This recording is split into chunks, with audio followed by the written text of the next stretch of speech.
You are floating in the nothingness. It is quiet. It is still. A flash of light, and the world comes into existence. Welcome to In the Beginning. I am your host, Maddie, and today we'll be discussing one of the Greek origin myths. Many of us know what myths are, even if not by name, but allow me to explain nonetheless. An origin myth, or in our case, a creation origin myth, describes the creation of the universe as we know it. Why, you may ask, are such myths important? Some words from Robert Canero of the National Center for Science Education may enlighten us. Myths are not merely explanations, but also function to assure, encourage, and inspire. They are also literary creations, narrative epics full of drama and romance, of novelty and imagination, of quest and conflict. It should be noted that, while I will be telling you one particular Greek origin myth, there are several others out there. This is merely one more retelling. I will, in particular, be speaking of what is called the Hesiod myth, or the poem Hesiod's Theogony, what is called the first complete account of Greek origin myths.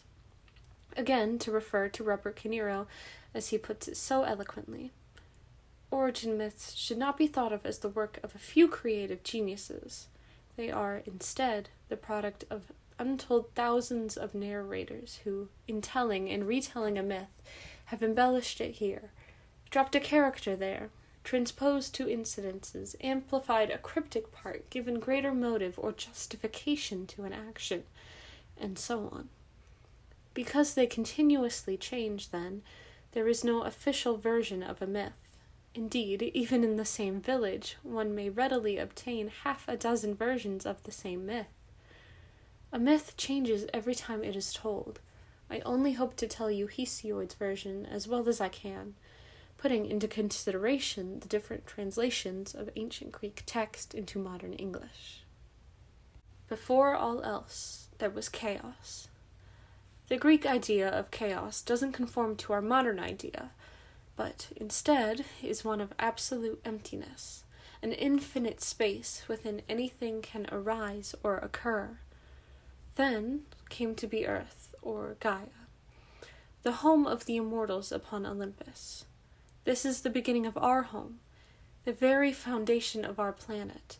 Missing her boundless details, Earth is more so the spirit of the land, rather than the fully shaped planet we live on today. Tartarus also came, residing in the depths and recesses of Earth's broad paths. Tartarus is the deep abyss of the underworld. In Christian terms, this would be considered the very lowest pit of hell. Eros came third, the most loved of all immortal gods, who eases the physical body and subdues reason in all minds of men and immortals. Eros is the god of love in all its infinite forms. These three beings came to be of their own volition from the edge of creation.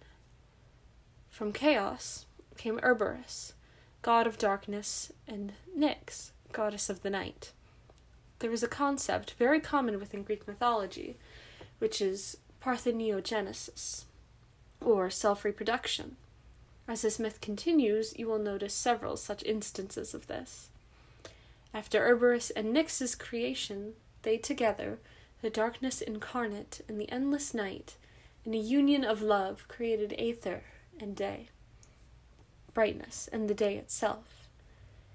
Next, it was the Earth's turn. She herself bore first, equal to herself, the starry sky, to shelter her on all sides, and to assure her place and status as the home of the blessed gods. Then she brought vast hills and mountains, the lovely haunts, or places where one would live, of herself and the immortal gods. Then she bore the nymphs, who would dwell amongst the hills. Fourth, without a union of love, Earth herself bore the fruitless sea, and Pontus, the name of the swollen stream. From nothingness has now arisen earth, hell, love, darkness, night, brightness, sky, hills, the nymphs, the sea, and the stream. After the creation of these beings, Earth would go on to bear the 12 Titans. From them would arise the Olympians, whom of which we know today.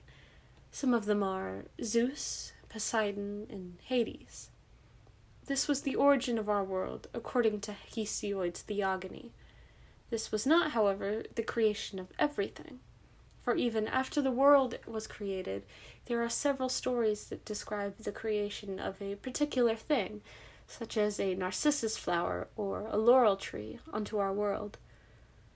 But those are stories we shall have to save for another time. I would like to say thank you to all those listening for taking the time to hear this story and to consider, just for a moment, how the world was created. While there are several different myths out there explaining the natural phenomena and the creation of the universe, this has been Hesiod's myth of ancient Greece, describing how from chaos came love, the earth, the sky, the darkness, and the light, as well as everything else in the universe. I should hope that you, listener, will go out into the world and retell this story, continuing the legacy that thousands of narrators have left behind for us. I would like to state again that this is not an official version of the ancient Greek creation myth, but merely one of many. Thank you again for listening to this tale, and as the world grows dark once more, rest easy in the quiet and the nothingness, for soon we'll be back in the beginning.